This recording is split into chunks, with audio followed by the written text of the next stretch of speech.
Bonjour à tous, merci de regarder Kivu Morning Post TV. C'est parti avec l'actualité internationale de ce 19 novembre 2025. Sur invitation de Vladimir Poutine, Faure Gnassingbé doit rencontrer le président russe à Moscou ce mercredi 19 novembre.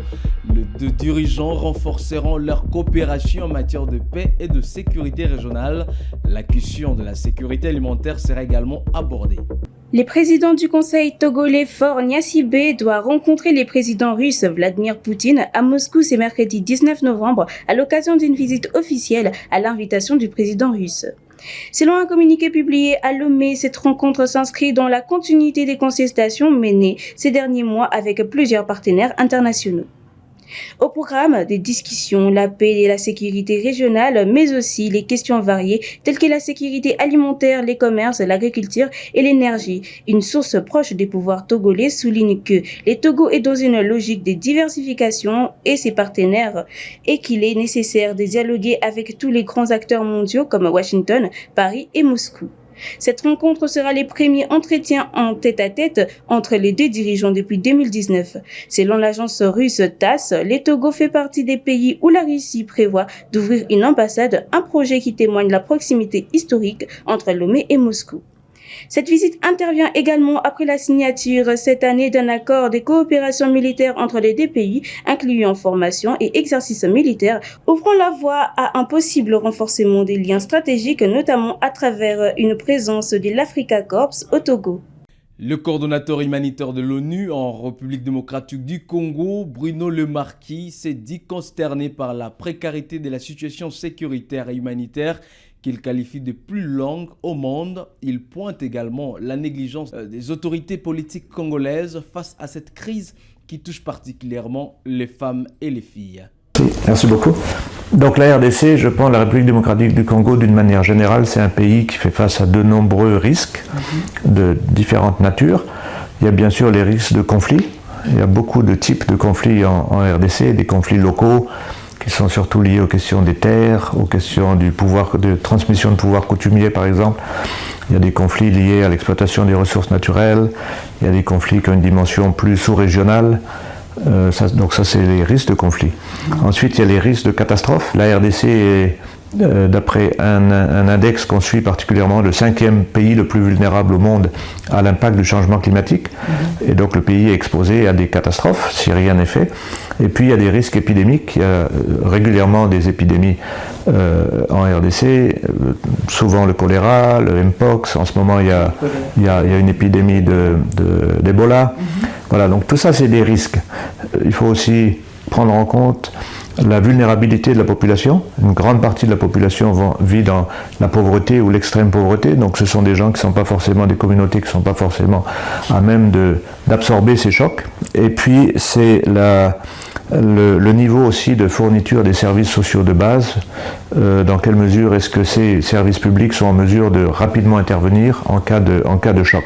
Donc tout ça, ça fait un environnement très fragile et qui explique en partie le niveau très élevé des besoins humanitaires en RDC. Il faut une volonté politique très forte sur la durée pour que la notion de prévention soit inculquée au niveau des politiques publiques du gouvernement congolais, au niveau des investissements publics et ça descend jusqu'au niveau des écoles.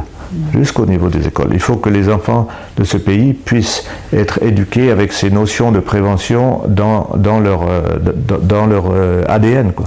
Partout dans ce pays et dans d'autres pays, la prévention c'est parfois dur à vendre parce que la prévention c'est pas visible. C'est pas quelque chose qu'on peut inaugurer. Je pense qu'actuellement au Congo, mais aussi dans d'autres pays du monde, il y a une opportunité du fait des coupures budgétaires extrêmement significatives qui ont été faites au niveau de l'aide humanitaire depuis un an, depuis un peu moins d'un an. Le Congo est très frappé par ces coupes budgétaires. Le Congo était le pays au monde le plus dépendant de l'aide humanitaire des États-Unis d'Amérique. Et donc ça s'est plus ou moins tari pour le moment, je dis bien pour le moment. Donc la communauté humanitaire n'est plus en mesure de répondre à tous les besoins humanitaires surtout à l'Est. Et donc, moi je dis toujours que la meilleure manière d'avoir une bonne réponse humanitaire, c'est de diminuer les besoins humanitaires. Et donc ces notions, il y a vraiment une opportunité du fait de cette crise pour tous se réveiller. Je pense que les conversations au sein du gouvernement congolais, que moi j'ai pu avoir personnellement, etc., il y a une prise de conscience que ça ne peut pas durer. Un pays ne peut pas être autant dépendant de l'aide humanitaire, surtout dans un moment où celle-ci a largement diminué. Donc il faut prendre ce moment important pour susciter au niveau politique une vraie prise de conscience pour que les questions de prévention, d'anticipation, de gestion des risques soient mises au centre des politiques du pays. J'espère qu'il y aura suffisamment de facteurs concordants, de partenaires qui vont pousser dans le même sens pour qu'il y ait cette prise de conscience. Je parle des années précédentes, donc avant les coupes budgétaires que le pays connaît actuellement. Quand on regarde les flux, c'est un exemple, mais quand on regarde les flux d'aide internationale qui arrivent au Congo, qui pourraient être investis dans l'éducation des enfants, dans le développement des business, dans l'infrastructure, etc., le désenclavement. Une grosse partie de ces ressources, qui sont quand même conséquentes, vont à l'aide humanitaire. C'est-à-dire ça ne bâtit, c'est très très important pour sauver des vies, mais ça ne bâtit rien. Le pays serait bien mieux si cet argent pouvait être investi dans des projets structurants qui offrent de l'emploi aux jeunes, etc. etc. Donc, investir dans la prévention des conflits, investir dans la résolution des conflits locaux, investir dans toutes les questions foncières. Il y a beaucoup de travail au niveau du gouvernement. Un exemple qui si ça avance bien, ça pourrait réduire en partie certains conflits, c'est le pouvoir coutumier, c'est d'avoir une meilleure harmonisation et de la clarté dans la transmission du pouvoir coutumier, pour éviter les risques de conflits lors de la transmission. Il y a beaucoup de conflits qui éclatent parfois dans certaines zones du Congo qui sont liés à ça. Donc ça, c'est vraiment un investissement très précis qui permet d'éviter. Cette crise humanitaire, moi je l'appelle toujours la plus prolongée au monde, puisqu'elle a à peu près 30 ans. Une crise extrêmement, aux proportions épiques, parce qu'on parle en millions, en dizaines de millions de personnes qui sont touchées. Une crise qui est souvent négligée, au niveau politique, au niveau médiatique, et parfois tolérée. Moi je dis qu'elle est un peu parfois tolérée, parce que comment c'est possible qu'une crise dure 30 ans avec tant de souffrances humaines. C'est une crise essentiellement de protection, voilà, qui vise surtout les femmes et les filles.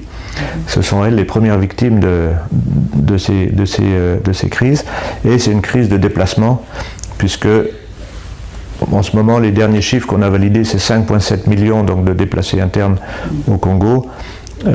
Voilà, crise de protection, crise de déplacement, des besoins vraiment énormes auxquels les humanitaires font tout pour répondre, mais n'ont pas les moyens, surtout maintenant avec les coupes budgétaires. Ce que je voulais dire aussi, c'est que le premier acteur humanitaire en RDC, ça c'est vraiment important de le dire, c'est qu'il y a une énorme solidarité dans le pays. Le premier acteur humanitaire en RDC, ce sont les populations congolaises elles-mêmes, qui sont les populations hautes. Par rapport à la nouvelle situation depuis janvier 2025, donc il y a eu la prise de Goma et de Bukavu par le M23, il y a maintenant le contrôle d'une partie des territoires du Nord Kivu et du Sud Kivu par le M23 et l'Alliance Fleuve Congo, avec tout l'appui donc, qui a été donné par les forces de défense rwandaises également. La situation humanitaire a changé puisque le type de déplacement a changé. Jusqu'à janvier 2025, il y avait des millions de déplacés dans ces zones qui vivaient dans des sites de déplacés, surtout autour de la ville de Goma. Enfin, la capitale congolaise a ouvert ce mardi 18 novembre la 84e session du comité exécutif de l'Union parlementaire africaine UPA en présence de plusieurs parlementaires africains de haut niveau. La cérémonie s'est tenue au Golden Tulip King Oasis Hotel sous la présidence d'honorable Aimé Boji, nouveau président de l'Assemblée nationale de la République démocratique du Congo. La capitale congolaise a ouvert ce mardi 18 novembre la 84e session du comité exécutif de l'Union parlementaire africaine avec la participation de plusieurs parlementaires africains de haut niveau. La cérémonie s'est tenue au Golden Tulip King Oasis Hotel sous la présidence de l'honorable Aimé Boji, nouveau président de l'Assemblée nationale de la République démocratique du Congo. Dans son mot de bienvenue, M. Bodji a exprimé l'espoir que ces assises organisées à Kinshasa aboutissent à des résultats concrets favorisant le progrès de la RDC et du continent africain dans son ensemble. Il a salué la présence de ses homologues au nom du président Félix Tshisekedi, souligna que cette mobilisation reflète la solidarité des organes parlementaires africains envers le peuple congolais alors que l'Est du pays fait face à l'occupation de la SM-23. Parmi les participants figurent notamment les honorables sénateurs Imelda Sebishimouké et Ferdinand Ndaïsavier du Parlement burundais, représentant leurs institutions au sein de cette session importante. L'ordre du jour de la conférence prévoit l'examen des thématiques majeures, incluant la consolidation de la souveraineté nationale de pays africains pour un développement durable, ainsi que les défis liés à la transition énergétique et au développement des énergies renouvelables sur les continents. Ces travaux s'inscrivent dans la dynamique de renforcement de la coopération parlementaire africaine et de promotion des solutions communes face aux enjeux économiques, sociaux et environnementaux auxquels le continent est confronté. Et c'est tout pour la rubrique de l'actualité internationale sur Kivu Morning Post TV, où que vous soyez. Merci à vous de l'avoir suivi. Je vous dis à très bientôt.